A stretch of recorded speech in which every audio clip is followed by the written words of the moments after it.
Okay, we're going to get started.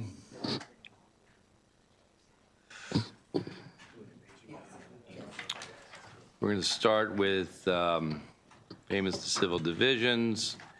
Mr. Cash, our analyst, take it away. Thank you, Mr. Chair.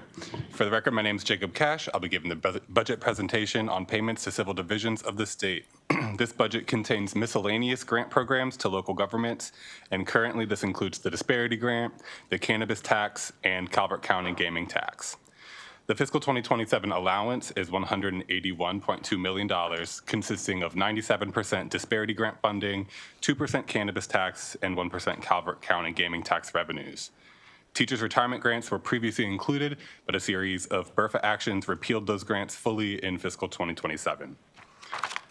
To exhibit one, I ask this a quick question. You said Calvert County gaming tax we have don't we have an Anne Arundel one too? Why aren't they together? And I'm just curious. I believe this is because of the distribution statutorily, how it is transferred to the county from the state. The state collects the tax and then remits it to the county versus, I believe, in the other case. As opposed to being used for something, a state purpose? I don't know, just a curiosity to me. I'll probably have to go back. I'm pretty sure Calvert has the Chesapeake Beach in Calvert. Yeah. But there's another, but I'm pretty sure there's a Anne Arundel thing too. Anyway, I'm just curious. It doesn't have to be now, but I'm just curious how it all comes together. I'll look into that and why see it's in different places. Yes. Yep. So Exhibit 1 on page 2 shows a new distribution that's in the budget this year. This was added via a fiscal 26 deficiency appropriation, and that is the local share of the cannabis sales and use tax. This was, a recent tax initiated when cannabis was legalized. Fiscal 24 was the first year that this was remitted to the counties, although in fiscal 24 and 25, that was omitted from the budget process. But the state is now putting that in the budget process starting fiscal 26, and the 26 and 27 amounts are based on the Board of Revenue estimates. I'll also say that the amounts per jurisdiction are not shown here in order to protect the privacy of taxed businesses. The proposed budget change is outlined in Exhibit 3 on page 4. This shows the jurisdictional changes for the programs, except for the cannabis tax, like I just mentioned. An important change that's reflected in this budget is the end of the one-time enhancements passed last year, which increased the uncapped grant formula to 75% of the calculated amount for the disparity grant, or from 75% to 90% of the calculated amount for the disparity grant. The most impacted jurisdiction from this change is Prince George's County, and the total amount of funding reduced from that change is $17.1 million. Another change, as I mentioned in the beginning, is the end of the supplemental teachers' retirement grants. That removes $13.8 million in fiscal 27, and that was passed in last year's BRFA. Exhibit 4 on page 7 shows the disparity grant amounts based on current statute. The uncapped amount is the amount needed to bring a county's tax revenues up to 75% of the statewide average, and the capped amount is the 2010 grant amount. The disparity grant is the lesser of those two amounts, and there is a formula for determining amounts over the uncapped grant. So the total amount in fiscal 2027 would be $203.6 million provided to certain jurisdictions in the state. There is, however, a BRFA provision that would reduce this amount. The fiscal 27 amount would be capped at the fiscal 26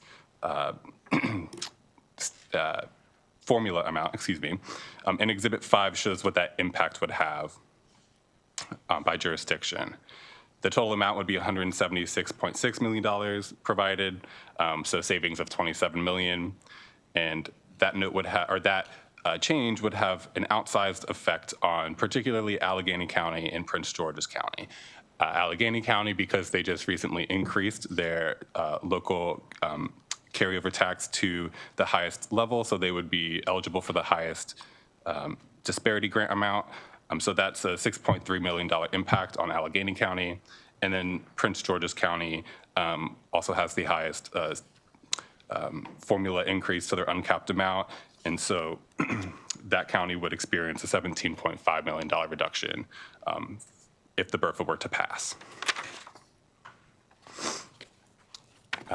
However, with that being said, actually, the last thing I'll note on the BRFA provision is that extends this amount through 2029. So this amount that is locked in at the fiscal 26 level would be there for up until the end of fiscal 29. With that said, DLS recommends approving the governor's allowance, and I stand ready for questioning.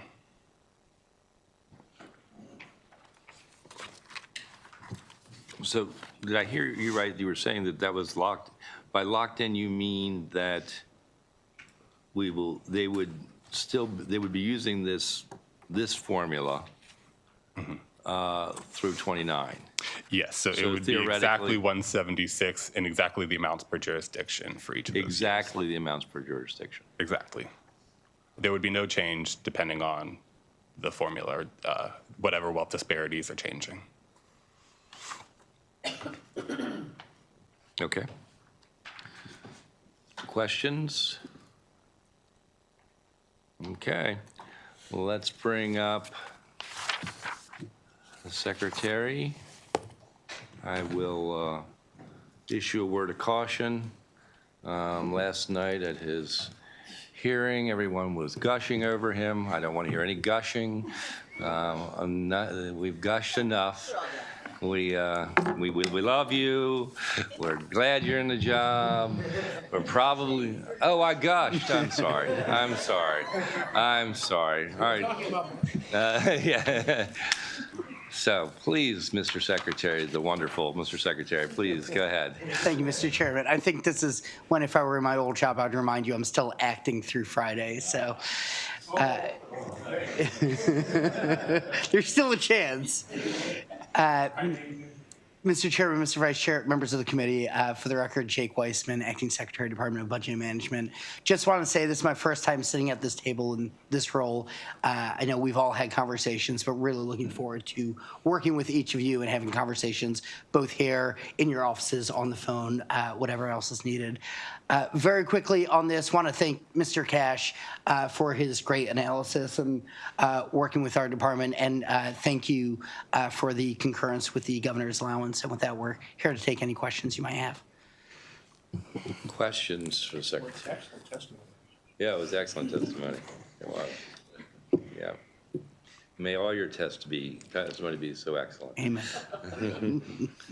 Doesn't look like we got anything. Have a great day. Thank you. Mr. Cash, State Retirement Agency.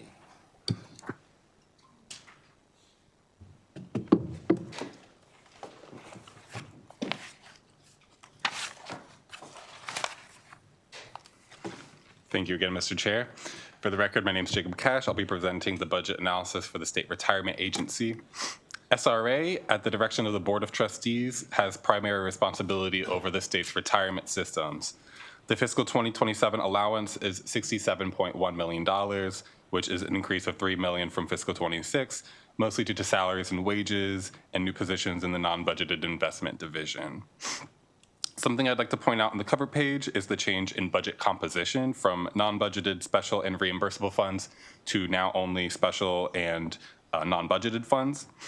The reimbursable and special funds in fiscal 26 and in previous years have been sourced from state agency and local participating agency administrative fees, but now due to legislation that was passed last year, fiscal 27 and future years will only fund SRA through special funds sourced from the Pension Trust Fund, as the fees required to fund SRA operations are now incorporated into the employer contribution rates that the agency charges. The investment division will remain non-budgeted, and that makes up 42% of the allowance. Exhibit 1 on page 4 shows membership in the state's retirement system by active employees and retirees. Continuing a trend seen last year, the number of active members grew more than the number of retirees, which put downward pressure on the contribution rates. Exhibit 3 on page 6 shows SRA's call center wait times. This is one of the performance measures we use for SRA. The agency has struggled for several years to meet wait time and dropped call goals, but beginning in September 2024, they have significantly improved that. They have gotten within the 3-minute goal and are now currently at about 30 seconds of wait time per call. SRA attributes that improvement primarily to filling vacant positions, implementing telework policies, and metrics-based management tactics. Exhibit 5 shows the budget change from fiscal 26 to 27. Within the administration division, cost increases are due primarily to statewide cost of living increases and the health insurance costs of their employees. Other large changes are due to the office rental costs increasing slightly and reductions in shared services because they brought HR in-house last year. The Board of Trustees has authority to establish compensation levels for the investment division, and as you can see, the investment division makes up the majority of the budget increase this year. And the majority of that is for salaries and wages. And if you move to page 9 in the personnel section, you can see that there is an addition of 8 new non-budgeted positions in the investment division. These include administrative and investment positions. That increases costs by about $1 million. There's also about $200,000 in savings in 2026 that was generated through the voluntary separation program as 3 positions were abolished. Now moving on to the issues section on page 10, this goes over the investment performance of the system. Exhibit 6 shows the state's fiscal 2025 performance by asset allocation. Total fund performance was 9.83%, and system assets totaled $73.6 billion at the close of the year, which represented growth of $4.4 billion. Exhibit 8 on page 13 compares the system to its benchmarks. Overall, the system beat benchmarks by 0.3% or 30 basis points. The asset classes where the system failed to reach those benchmarks still outperformed the actuarially assumed rate of return of 6.8%. Moving to Exhibit 10 on page 15, this shows the system's funding levels since 2006. The system closed fiscal 25 with a 73.5% funded ratio. That represents a stabilization in the funded ratio, which had been declining since its recent peak in fiscal 2021. Now moving on to Exhibit 11 on page 16. Current law requires the state to subsidize a variable share of the employer contribution for local employees and the teachers' retirement systems. The BRFA of 2025 lowered the state subsidy by $97.7 million in fiscal 26 and each year thereafter. That impact is represented in the 26 shift to counties. The BRFA of 2026, the current BRFA now reduces the subsidy further by $39 million, and that's also represented in the 2027 shift to counties. In conclusion, DLS recommends concurring with the governor's allowance, and I'd be happy to answer any questions that you might have. Questions? Mr. Cash? Okay. Thank you very much. Mr. Martin?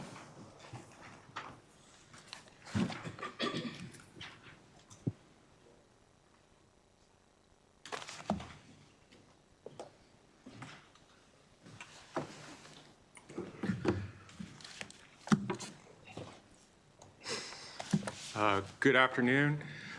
Treasurer Davis, I believe, is on his way and will be joining us, but in the meantime, you get me. My name is John Martin. I'm the Acting Executive Director of the State Retirement Agency, and we're happy to be here, and thank you to... We're happy to have you here, too. Thank you to Jacob for his work And I'm not so sure. If I could, I wanted to just take a moment. The retirement agency was able to bring on a new CIO in the fall. This is Diane Sandoval next to me. She has a wealth of experience in investing, and I'll let her introduce herself briefly to you all. Good afternoon, and thank you for the opportunity to be here. My name is Diane Sandoval, and I'm honored to serve as the new Chief Investment Officer of the Maryland State Retirement and Pension System. Over my 30-year investment career, I've had the privilege of investing on behalf of public beneficiaries across the world. And I really look to humbly bring that experience to bear in service of the amazing teachers and policemen and firefighters and public servants that we serve. I believe in partnership with this legislature as well as with the communities we serve, and I'm grateful for the chance to work together even as early as day 16 on the job, because it is day 16 for me, to protect the retirement security for Marylanders.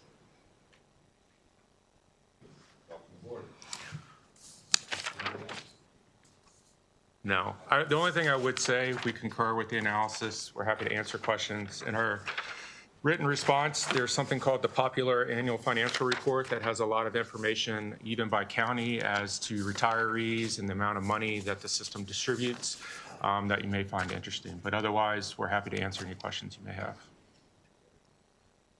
I don't see any. Mr. Treasurer, how are you doing? How are you, sir? You care about this one? Only if you do. I set you up. You set me up.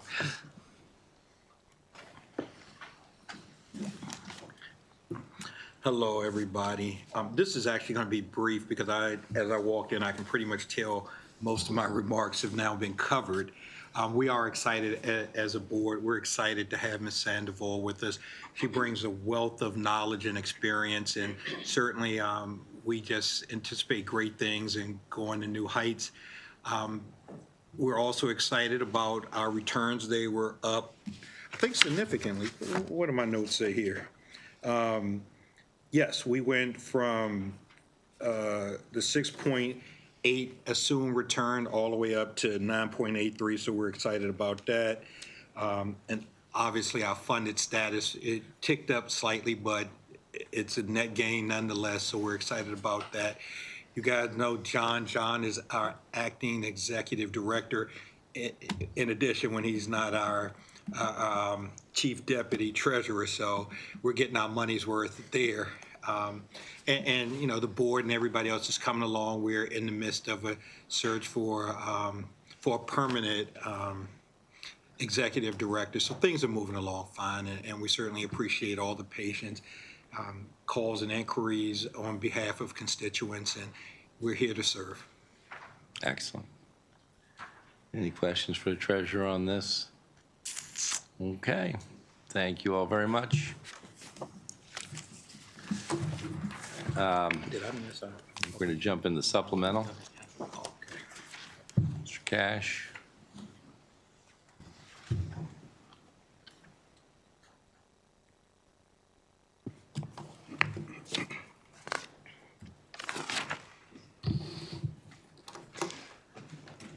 Thank you again.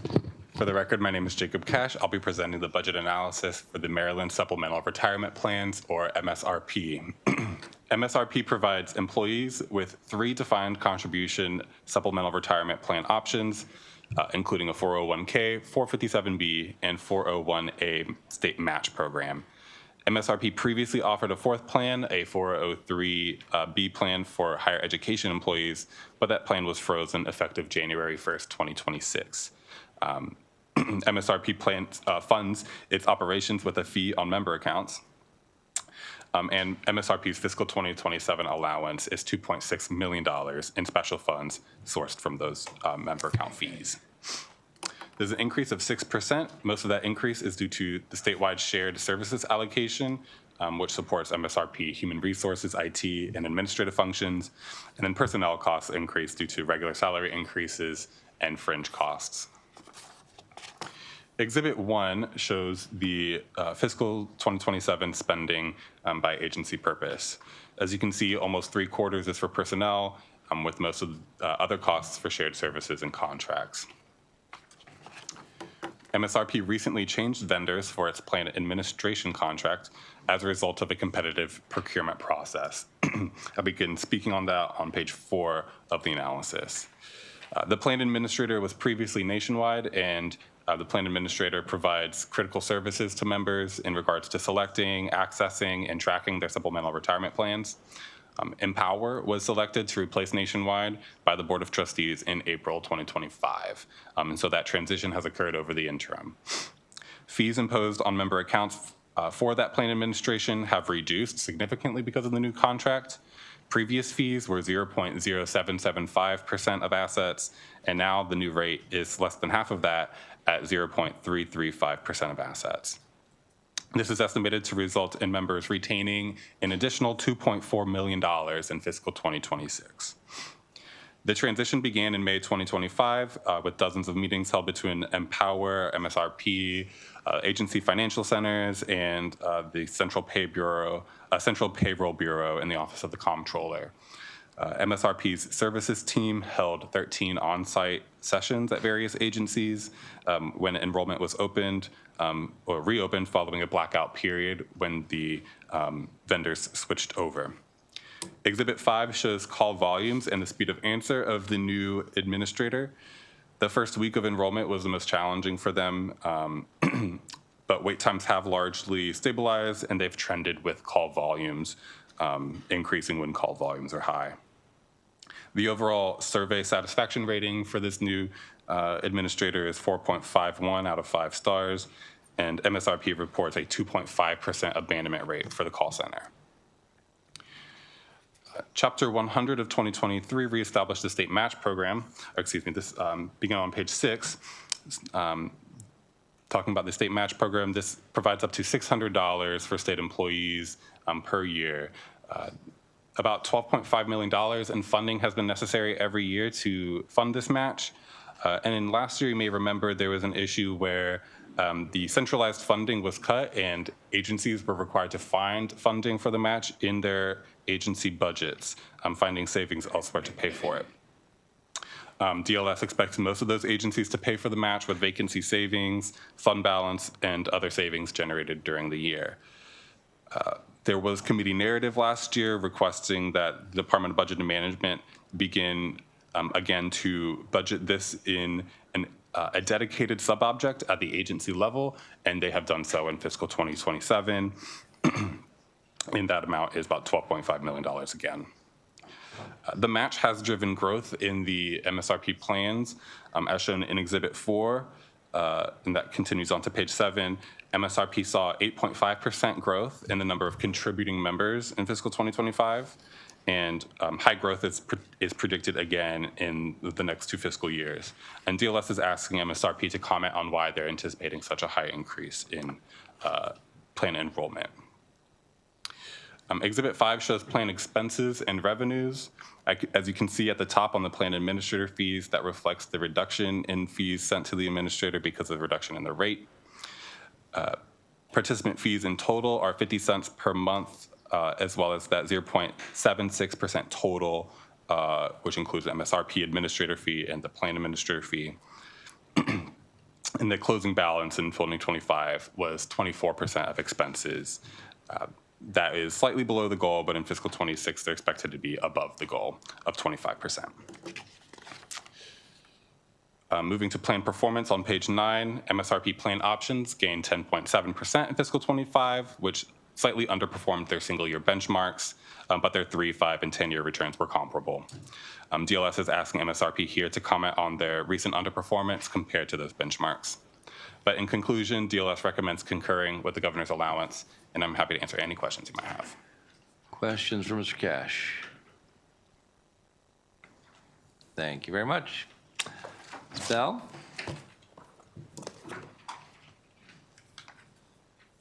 Good to see you. It's good to see you. Well, good afternoon, Mr. Chair, Mr. Vice Chair, and members of the committee. For the record, my name is Rhonda Bell, and I am Executive Director of the Maryland Supplemental Retirement Plans.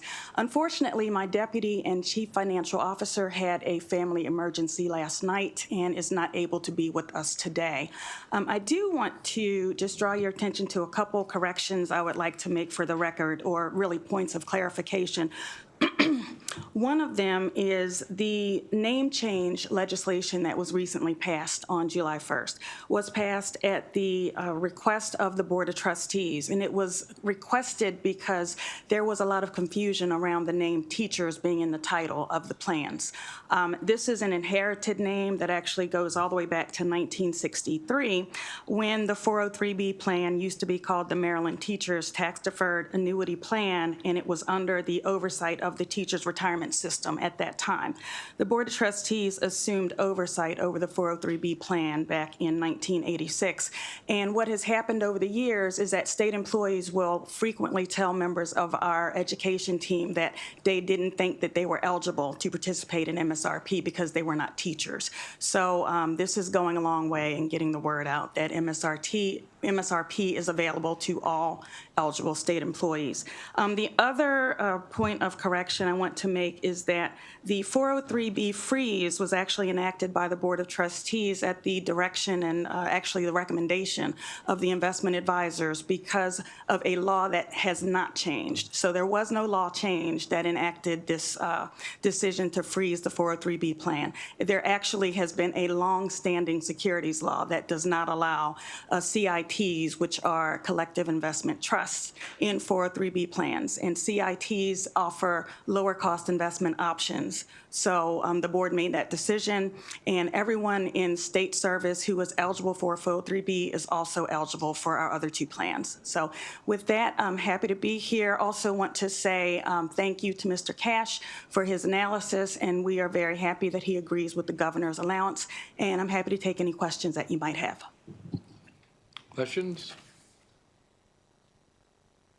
Thank you very much. Thank you. All right. One more hot topic. Public debt. Mr. Frank?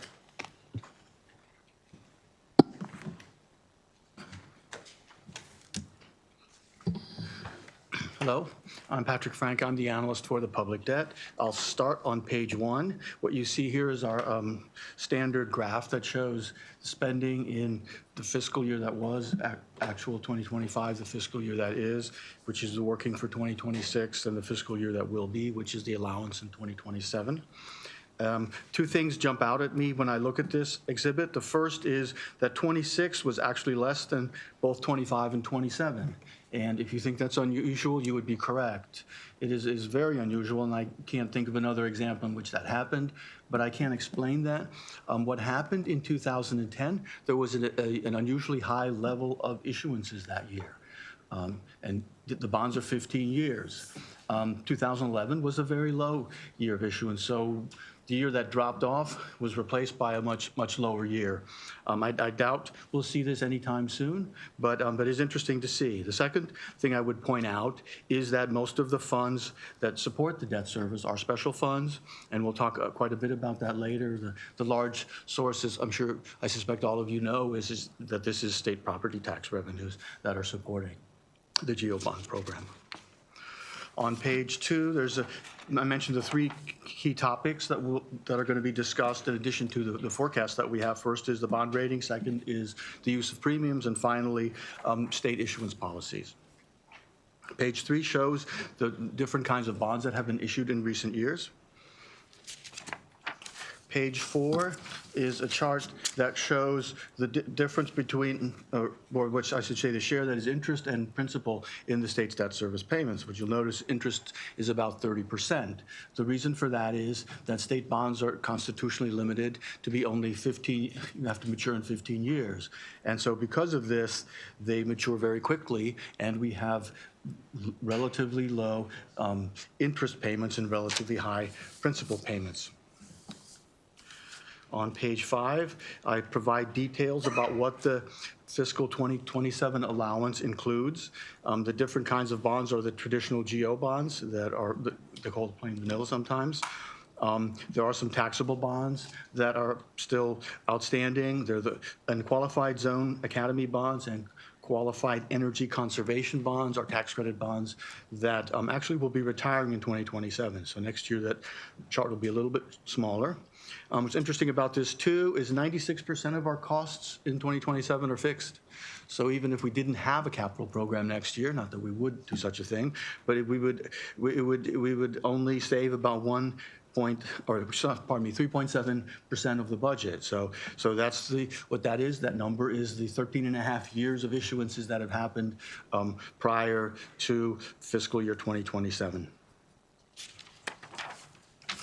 On page 6, there is the long-term revenue forecast. The important numbers here towards the top, the second set of numbers are the state property taxes. You can see that increases fairly steadily over the next few years. Second group of numbers I would point out are, and there'll be more discussion about them later, the $280 million in 26 and 27, which are bond sale premiums. Essentially, those are the expectation that because the interest rates would be low enough that we'll be able to get a large premium with these sales, and we can use those to support the debt service that we have. A third key number is debt service expenditures towards the bottom. As you can see, that is quite a bit more than the revenues from the special fund. And so the final piece of the puzzle is the general funds. And the way this works is if there's not enough money, which there isn't most years, in the special funds, then general funds provide the remaining appropriation to make debt service payments. On page 7 is exhibit number 4. If your main revenue source is the state property tax, you probably should know what's going on with the state property tax. What's happening in this exhibit is you can see that's pretty much since the bubble burst and the housing prices rebounded, they've been increasing fairly steadily over the last about 13 years. It's unclear how long that'll continue, but it has been a pretty steady phenomenon. Also, what you'll see is, and this is probably not a surprise to anybody, is that housing inventories are quite low at currently, and that may have some effect on the price. One of the attributes that I like about the way we tax the property in Maryland is that we have a homestead tax credit. Obviously, as a taxpayer, you appreciate that because it limits increases over a particular year by phasing in if there's a particularly large increase in state property tax collections because of increasing property values.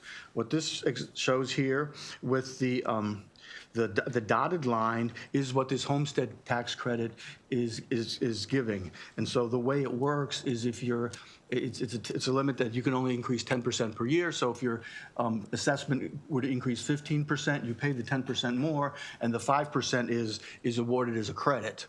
And so what that did, and this is professionally why I kind of like this, is that as you saw that during the housing bubble, the state didn't actually moderated very much the state tax collections, and instead these credits essentially went through the roof. So when the bubble burst, the first thing to decline was this homestead tax credit. So there wasn't a boom and bust cycle with state property tax collections. And actually, state property tax per penny peaked about 2012, 4 years after the bubble burst. And that is because this large credit was working down. Now, what you see recently is that homestead tax credit is increasing again a little bit. Nowhere near as high as it was 20 years ago, but it is increasing again. That is a little bit of a buffer. So if property value were to be flat, then the first thing to be affected would be this homestead tax credit. So that does provide, in the short term at least, a little bit of a hedge from the risks of having these property taxes support debt service. Exhibit 6 on page 9, this shows the two key numbers here, the difference between the debt service and the state property tax receipts. In the long run, this is going to be supported by general funds. Okay, on page 10, I'll begin with the first issue, and that has to do with the state's bond rating for GO bonds. That was downgraded, as I'm sure everyone knows. The state does still have a lot of very positive attributes and credit strengths that the rating agencies recognize. All the rating agencies except for Moody's gave the state a AAA rating. Moody's gave it AA1 rating. The main reason for this is the state is fairly high debt. Also, they were looking at growth potential and had expressed concerns about the effect of the federal government on the Maryland economy. We were put on credit watch a year earlier, so that it wasn't entirely surprising that the state was downgraded. On page 11, in exhibit number 7, I kind of show you how Maryland compares to the AAA-rated states in some key liabilities. And basically, the short story on this exhibit is that Maryland is pretty much first or second as far as highest liabilities in all these categories. So whether it's debt to personal income, debt to service to revenues, pensions, OPEB, and also they measure capital asset depreciation, basically, which is our capital. The buildings around the state are older and more depreciated than our AAA peers. On page, I get this asked a lot, but geo debt isn't really the only big amount of debt that the state had. That is correct. On page 12, I show that another very large program that is sometimes doesn't get a lot of attention is the Maryland Stadium Authority, and this page shows you all the different authorizations that have been enacted for Stadium Authority debt. Okay, Moody's did say that the state could be could get an upgrade if certain conditions are met, and they're shown on the page 12 and 13. One of them is that the economy grows 0.3% faster than the Maryland economy grows 0.3% faster than the national economy. Second one is reduced vulnerability federal actions, and finally eliminating the structural deficit, which I'm sure is a goal that everybody in this, I suspect, is a goal that everybody in this room has. Reserves are also important. They provide a cushion in tough times. What's the most interesting thing about the last bond sale is after each bond sale, I do a statistical analysis of the factors that influence the bond sale. The key ones are the strength of Maryland economy, which is measured by Maryland GDP over state GDP. Another one is whether we're issuing callable bonds. The length of maturity affects also, and this year what I did is I took a look at what the effect of the downgrade would have, and so I just took that particular sale and compared it to other sales. And counterintuitively, I found that Maryland did relatively better in the last sale after the bonds were downgraded, which I thought was very confusing, and I was very nervous, and I checked my numbers 3 times, and it actually is the case. And then I said, well, okay, if this is what the numbers say, well, how do I explain this to the Senate Budget and Taxation Committee, who's going to be very skeptical of what I'm saying right now? So there is an answer, actually, and you can kind of see it on the graph on page 8 kind of shows it the best, I think. And what's happened is there was a lot of turmoil in markets, in the financial markets when the state sold bonds last June. There was so much turmoil that this doesn't happen very often, but it does sometimes happen, and it's something called flight to quality. In other words, people are very nervous about holding on to their money, and they want the highest rated bonds. Now, Maryland, even though it isn't AAA from all during that sale, it had 2 AAAs and a AA1. So it's as close as you can be to AAA without actually being AAA. Clearly, Maryland bonds were very highly rated. So whatever negative effects there were from the bond sale were swamped by this flight to quality. And the exhibit on page 14, 8 kind of shows it very clearly.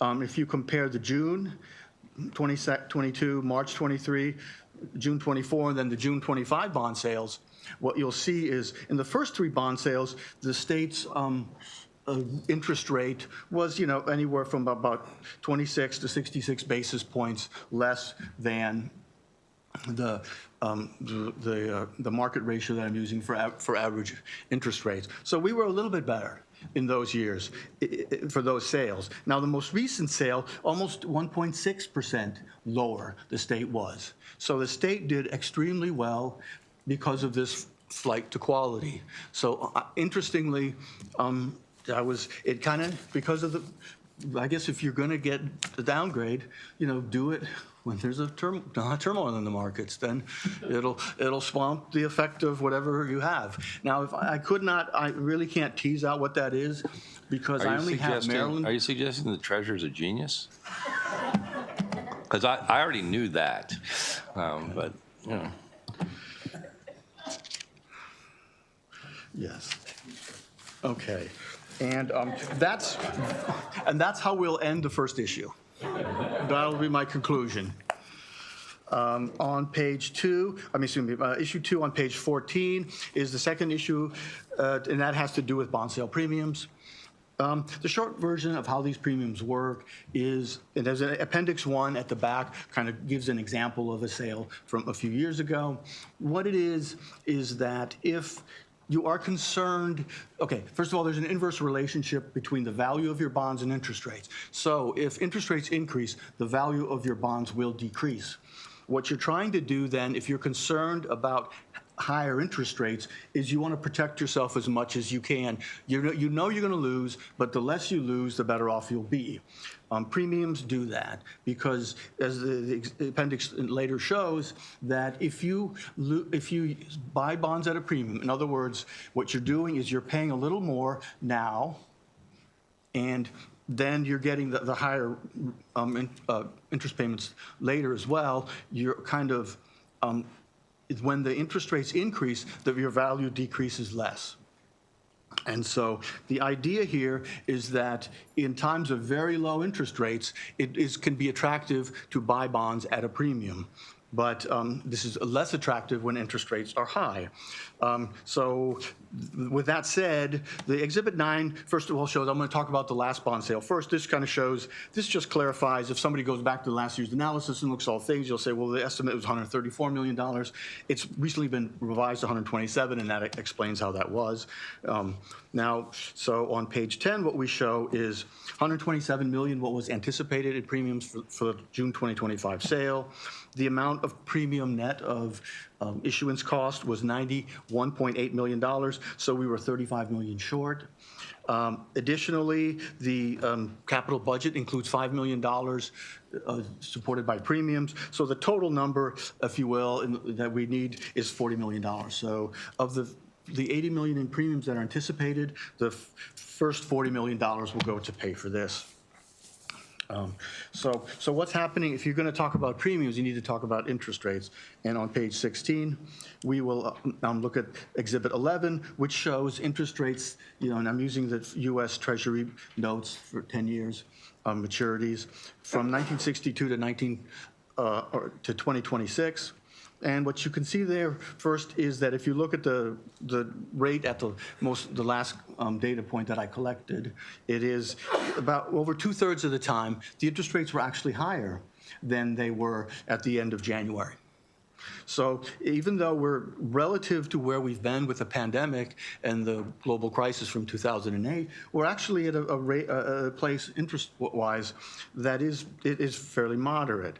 The second point I would make is in an environment like this, interest rates, a few years ago, it was very likely that interest rates would increase at some point. This is much less the case now. I wouldn't, in 2002, it's easy to say interest rates really are almost only go up. But in 2026, I wouldn't say that. I wouldn't be comfortable asserting that. Page 12. Page 17, Exhibit 12, shows how the last few bond sales have gone. And what you can see here, the red line that's on top, that is state and local bond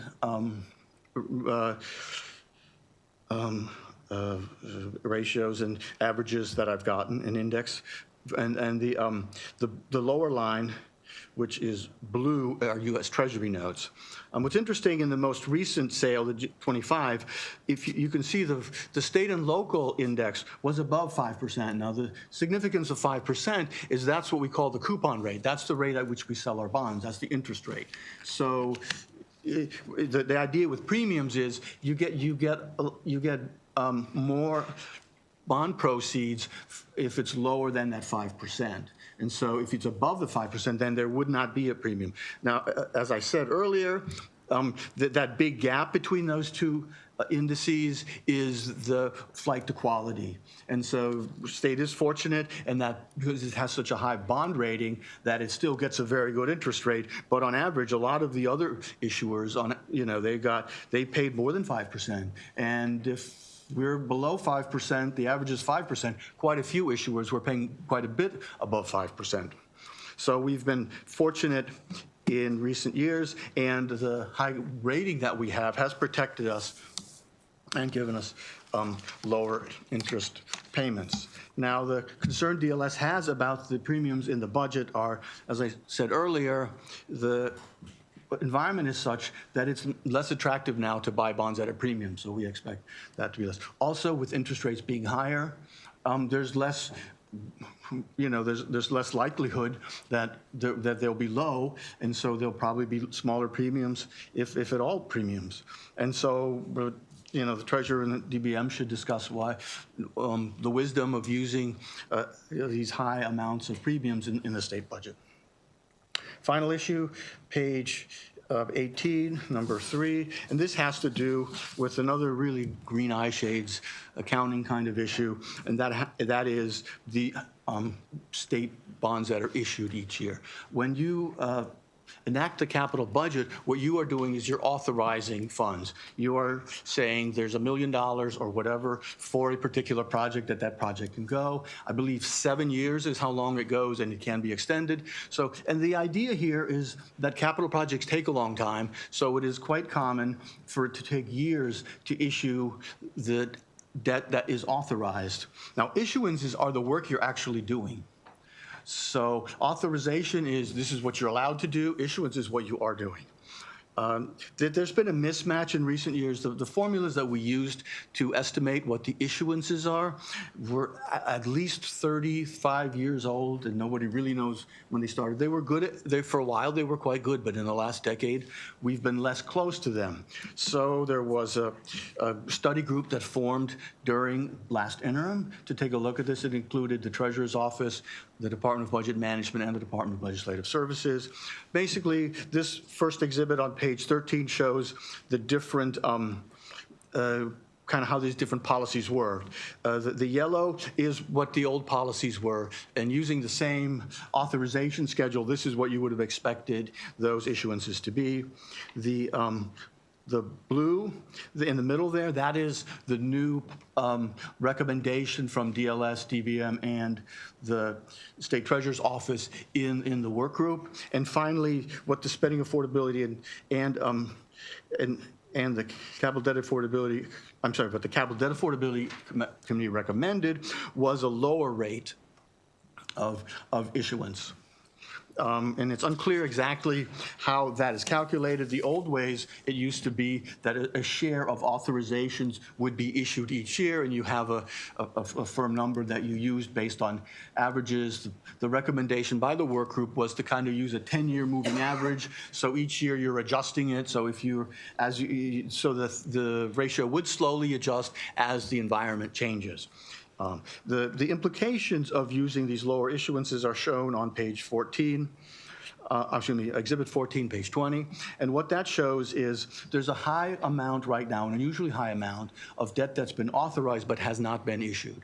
Part of the reason for that is there was some very large authorization very recently, and as I mentioned earlier, it takes time for capital projects to work their way and need the funds and need the cash flows and actually do the construction work. So the rates are a bit higher now. If you were to use the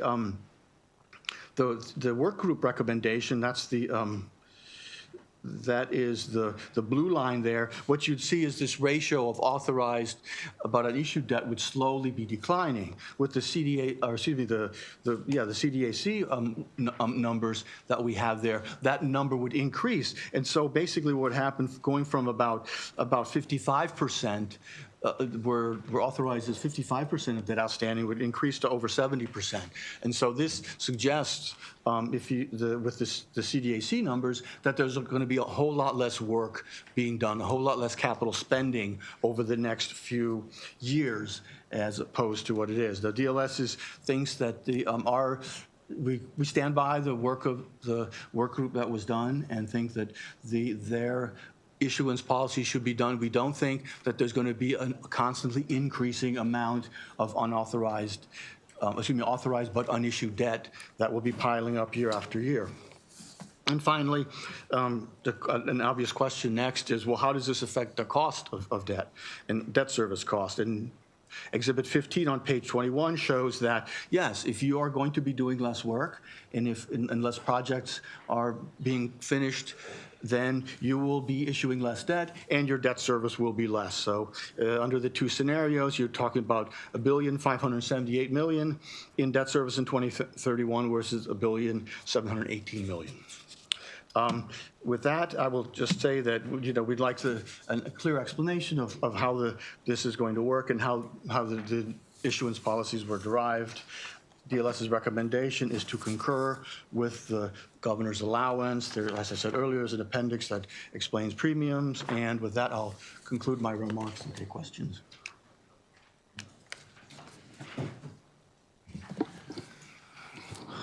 Thank you. Ms. Frank, questions?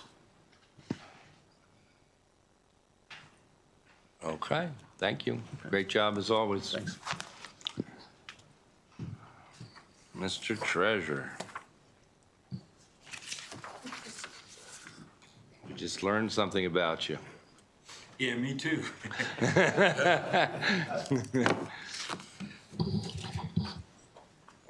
We did a lot of gushing on the secretary. We could maybe gush on you a little bit now.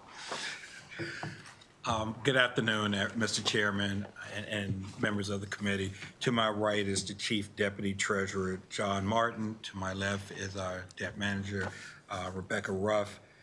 At the risk of being redundant, which I don't, I can see this thing only going downhill from where we left off, so I won't say too much other than I'm proud of the work that the office is doing. Obviously, I'm proud of the work that the General Assembly is doing. There's a lot I could say about what went on with Moody's, but we'll leave that be. I am proud that the other two agencies we normally work with gave us the AAA rating. In addition, Kroll Bond Rating Agency, I think they came aboard about 2010. They've done 87,000 ratings, 4.2 trillion, yada, yada, yada, and all of that. They saw fit to give us a AAA as well. So you all have some difficult decisions ahead, obviously, but I know you all will do the right thing and do the best you can to protect our values, but yet, what that old saying that they used to say in appropriations about being socially responsible and fiscally prudent, we know you'll continue to do that. So, I mean, if there are any questions, we'll take it, but there's not a lot more than I can add. Mr. Frank did a great job outlining everything that's going on and how we're proceeding. So with that, any questions we'll be happy to take. Thank you, Mr. Treasurer. Any questions? Excellent. Thank you.